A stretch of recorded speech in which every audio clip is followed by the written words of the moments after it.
Oui, donc bonjour à tous. Donc, je vais vous faire une présentation en fait, du suivi des produits phytosanitaires dans les cours d'eau du bassin Rhin-Meuse.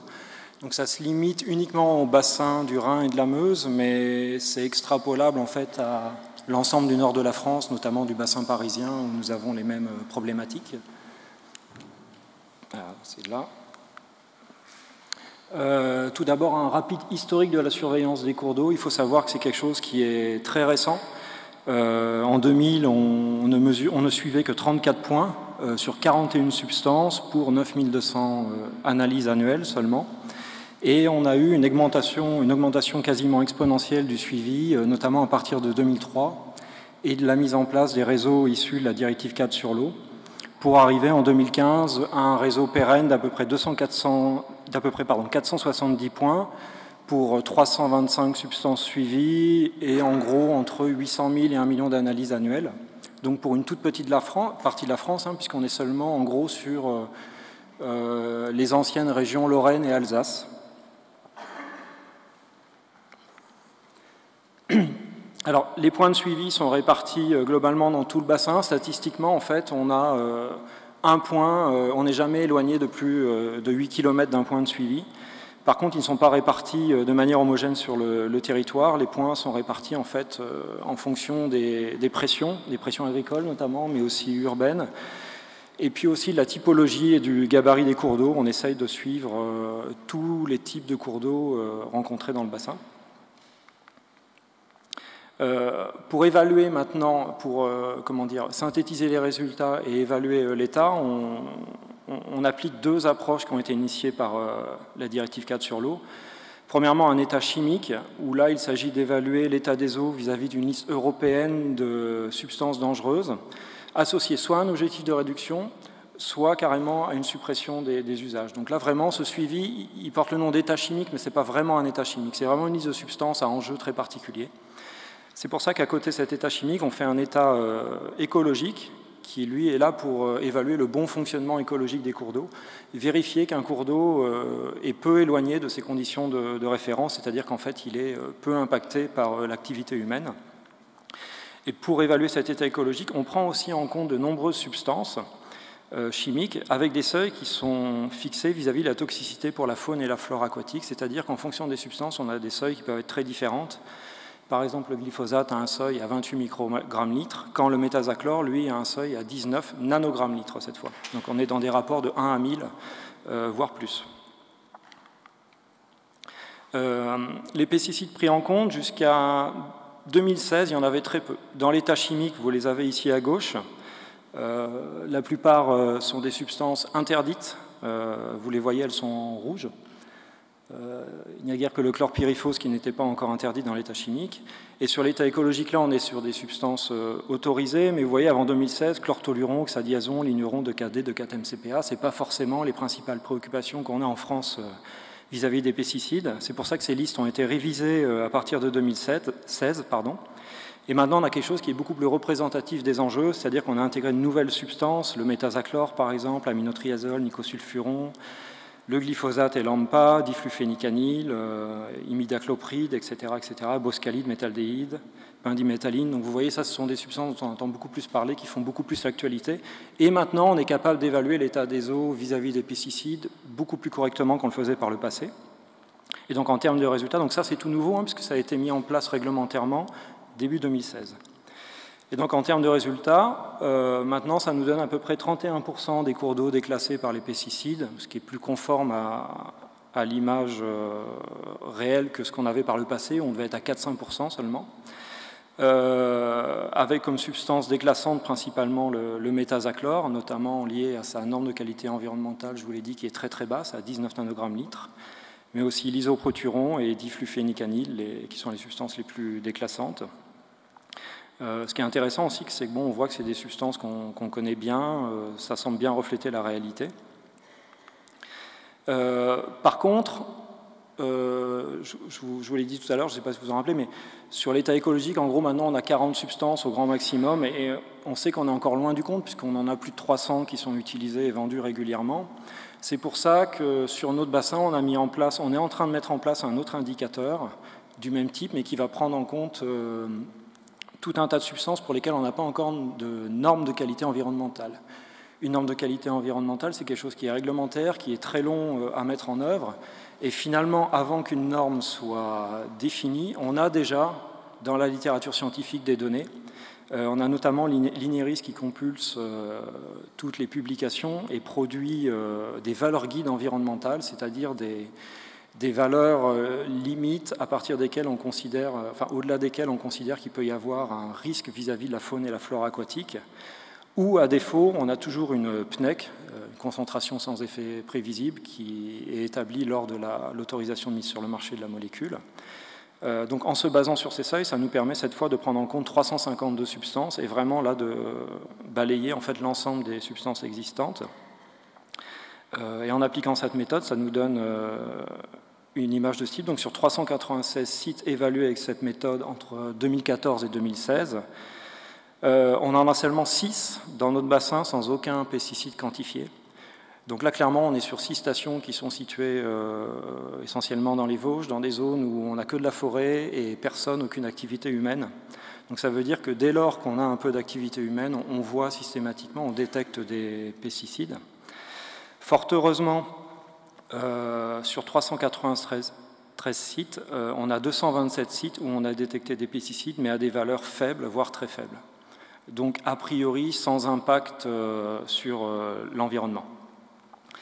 Par contre, il nous reste 67 sites avec des teneurs moyennes, avec un impact possible, et 93 sites avec des teneurs fortes ou très fortes, et là avec un impact sur la faune et la flore aquatique probablement avéré.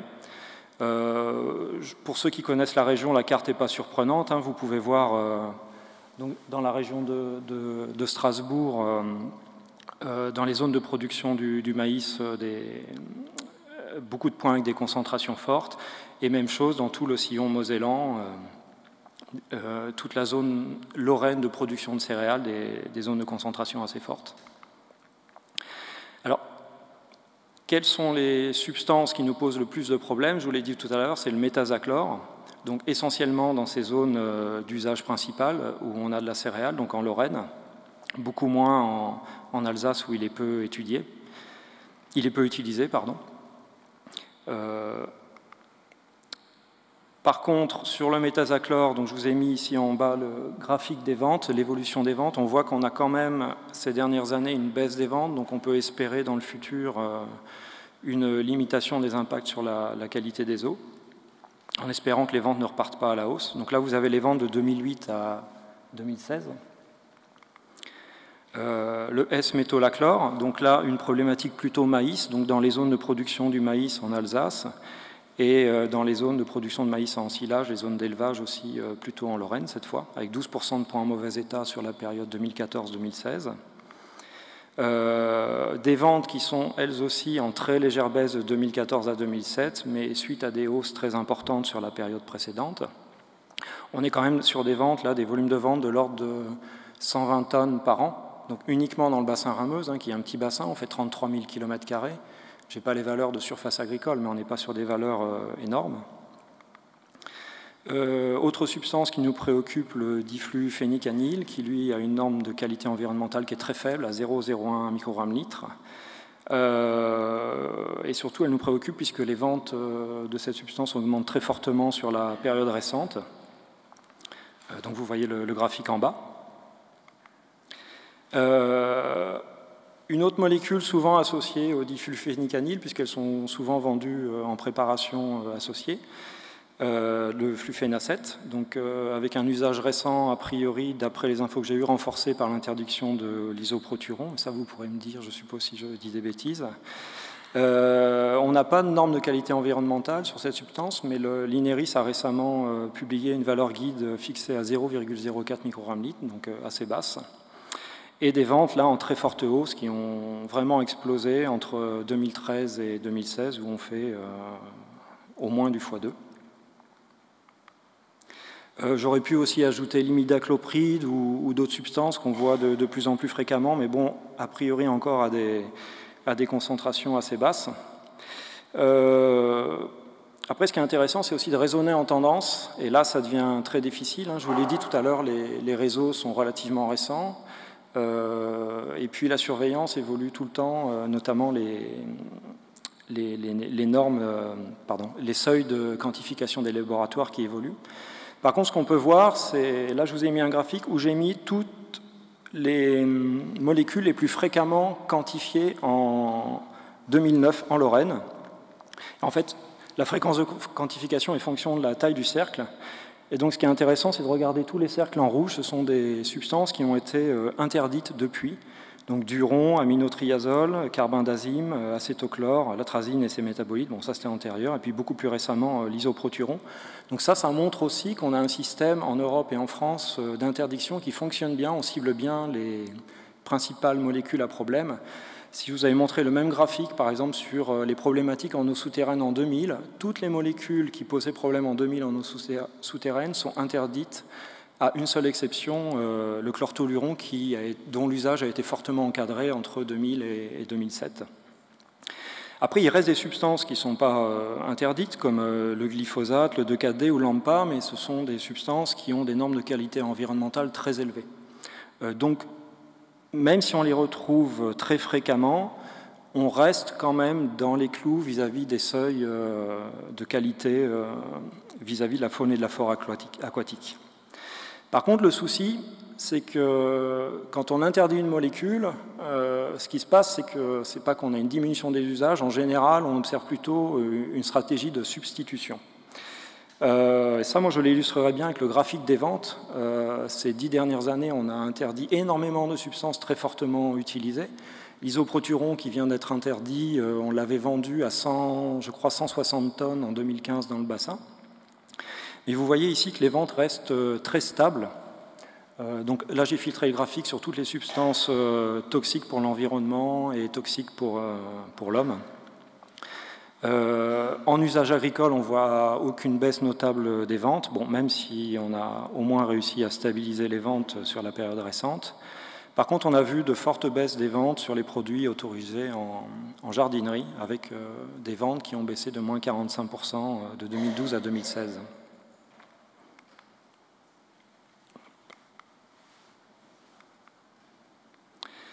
Donc je vous le disais, ce mécanisme d'interdiction, il est positif parce qu'il cible bien les bonnes molécules, mais aussi il peut conduire à déplacer les problèmes. Et moi, je l'illustrerai bien avec l'isoproturon, qui a été interdit fin 2016 et qui a une norme de qualité environnementale fixée à 0,3 microgrammes litre.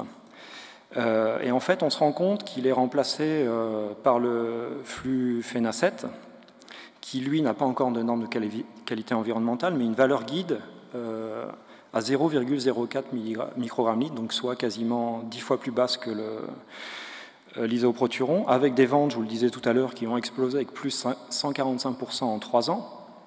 Cette substance est vendue en mélange quasiment exclusivement, je crois, avec du difluphénicanil, qui lui aussi a une norme de qualité environnementale très basse, et des ventes qui ont augmenté de 67% sur la période très récente.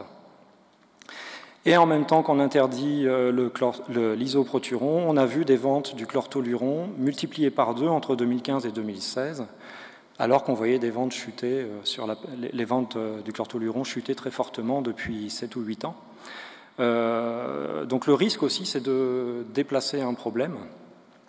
Et c'est pour ça que nous, on souhaite, si possible, toujours anticiper au maximum la surveillance pour alerter le plus tôt possible et, avant d'enclencher un mécanisme d'interdiction, essayer de contribuer à améliorer le conseil agricole pour ne pas en arriver forcément à une interdiction qui n'est pas forcément l'objectif ultime. Par contre, pour surveiller la qualité des eaux, on rencontre énormément de difficultés. Je vous le disais tout à l'heure, c'est quand même un investissement fort. On est à 900 000 analyses par an, c'est plusieurs millions d'euros sur un tout petit bassin. Le problème, c'est que finalement, malgré tout cet investissement, ça reste 6 à 12 prélèvements annuels par point. Donc ce n'est pas du tout de nature à bien qualifier l'état d'un point, et notamment à prendre en compte les phénomènes qu'on observe en temps de pluie, et notamment à l'automne. Pour ça, je vais vous présenter un petit exemple, encore avec l'isoproturon, qu'on détecte quasiment exclusivement en octobre-novembre, un petit peu moins au printemps. à des périodes pluvieuses. Et j'ai un bon exemple en fait avec une alerte de nos collègues allemands fin 2014 qui ont observé sur moins de 2 jours, pendant une phase de crue dans le Rhin, un pic très important à 0,75 microgrammes-litre dans le Rhin à Bad Godesberg, avec un seuil environnemental, je vous rappelle, à 0,3 microgrammes-litre, donc on était à 2 fois le seuil. Dans la Moselle à Coblence, on était à 1,5 microgrammes-litre, alors qu'en amont de la confluence Moselle-Rhin, on était à 0,05 microgrammes-litre. Donc nos collègues allemands nous ont alerté sur le fait en nous disant bah, voilà, tout cet isoproturon, il vient de France. Alors notre premier réflexe, c'était de dire bah, il y a quand même 200 km entre la sortie de France et Coblence, on n'est pas tout seul, puis ça nous paraissait étonnant. Si vous connaissez un peu les cours d'eau dans le coin, la Moselle par rapport au Rhin, c'est rien. Hein. Le Rhin, c'est 1500 m3/s, la Moselle, c'est 300. Mais en fait, donc ça représentait quand même un flux de 150 kg par jour, ce qui n'est pas rien. Sachant en plus que sur le Rhin, on a en aval 20 millions de personnes qui boivent l'eau.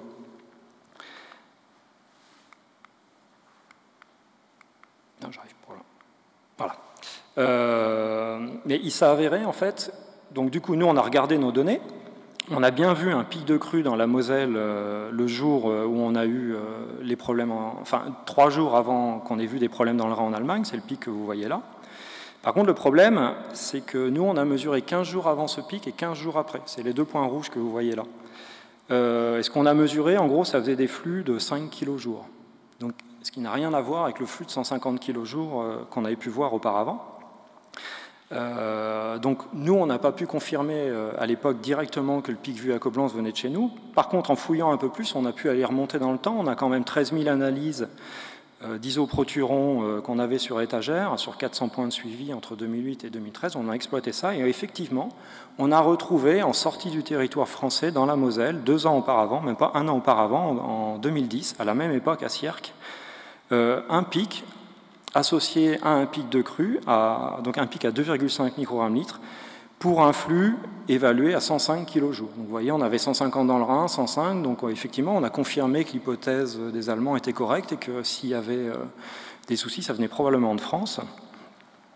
Et en réexploitant les données, effectivement, on a pu identifier, vous le voyez, c'est les zones ici très foncées, là, à proximité, qui alimentent tout le bassin de la Moselle, qu'on avait historiquement vu pas mal de pics importants d'isoproturon dans cette région. Donc tout ça pour vous montrer que même si on a une surveillance qui n'est pas adaptée, finalement en traitant les données de manière statistique, en ciblant des choses, on arrive quand même à démontrer des problèmes. Le souci qu'on a, c'est qu'on mesure énormément de choses partout et on n'a pas forcément toute la facilité qu'on aimerait pour bien cibler les bons problèmes. Oui, ce que je voulais dire aussi, c'est que avec la surveillance qu'on a, on évaluait en gros à quelques dizaines de cours d'eau en mauvais état vis-à-vis de l'isoproturon à l'époque, et finalement en creusant les données, on se rend compte que ce n'est pas quelques dizaines, mais c'est plus d'une centaine, c'est 10 fois plus que ce qu'on pensait au départ. Donc on sait que notre système de surveillance sous-évalue les problèmes. On a aussi d'autres questionnements sur les voies d'apport aux rivières. Fin 2015, toujours sur l'isoproturon, on a mis en place une surveillance journalière sur quelques cours d'eau en amont de prise d'eau potable, sur la Moselle à Toul et à Nancy, et sur le Rupdemalde à Anville, qui alimente la ville de Metz. On a vu des choses pas surprenantes. Hein. On a vu, comme on était à l'automne, des pics systématiques en temps de pluie après les périodes d'usage. Par contre, ce qui nous a plus ennuyé, c'est qu'on a vu aussi des pics à 1 microgramme-litre en plein pendant les périodes d'usage, à un moment où il n'a pas plu, et où au niveau du débit, on était en phase de tarissement sur le cours d'eau. C'est-à-dire qu'a priori, pas d'apport. Donc on soupçonne quand même d'autres voies d'apport que le ruissellement ou le lessivage. On soupçonne des apports directs, et ça, on peut aussi s'appuyer sur des... À chaque fois qu'on a fait des analyses dans des rejets d'assainissement en bonne période, on a vu des choses. Par exemple, il y a le SDEA en Alsace qui a analysé des rejets de stations d'épuration dans le bassin de la Soufeille récemment. Et on voit des choses très intrigantes avec des pics en glyphosate. Ça, c'est pas trop surprenant. On est en zone urbaine, on sait qu'il y a des usages sur voirie à 22 microgrammes-litre quand même, en 2,4-D à 130 microgrammes-litre. Mais on a vu aussi du S-métolachlore à 19 microgrammes litre qui n'a rien à faire dans une station d'épuration. Donc on se dit qu'il y a peut-être des choses à creuser sur cette voie d'apport. On voit souvent dans des cours d'eau des pics très importants qu'on n'arrive pas à expliquer via un mécanisme naturel, et on suppose que c'est plutôt lié à de mauvaises pratiques de lavage de matériel. Et quand ça arrive, là, on a finalement un transfert direct vers le cours d'eau. Si vous lavez et que ça va à la station d'épuration, en gros, ça revient à laver et rejeter dans le cours d'eau. Donc on pense qu'il y a des pistes intéressantes à creuser dans cette direction. Autre point à améliorer, ce sont les règles d'évaluation réglementaire qui sont encore perfectibles. On a encore de trop nombreuses substances sans normes de qualité environnementale, notamment les métabolites. Actuellement, aucune prise en compte des interactions et des effets cumulés des diverses substances. On a une démarche en cours à l'Agence de l'eau avec notre conseil scientifique pour bâtir un indice pesticide basé sur plus de 300 substances, mais bon, on fait un peu ça dans notre coin. Donc ce sera intéressant pour nous que ces thématiques progressent au niveau de la recherche. Et puis surtout, on a une connaissance des usages qui est beaucoup trop imparfaite. On ne connaît pas très bien les stratégies de traitement, et tout particulièrement celles qui sont mises en place lors de l'arrêt d'une molécule phare. Et ça, pour nous, c'est nécessaire pour adapter la surveillance et ensuite alerter rapidement en cas de forte valeur détectée pour contribuer à améliorer le conseil agricole. Voilà, je vous remercie.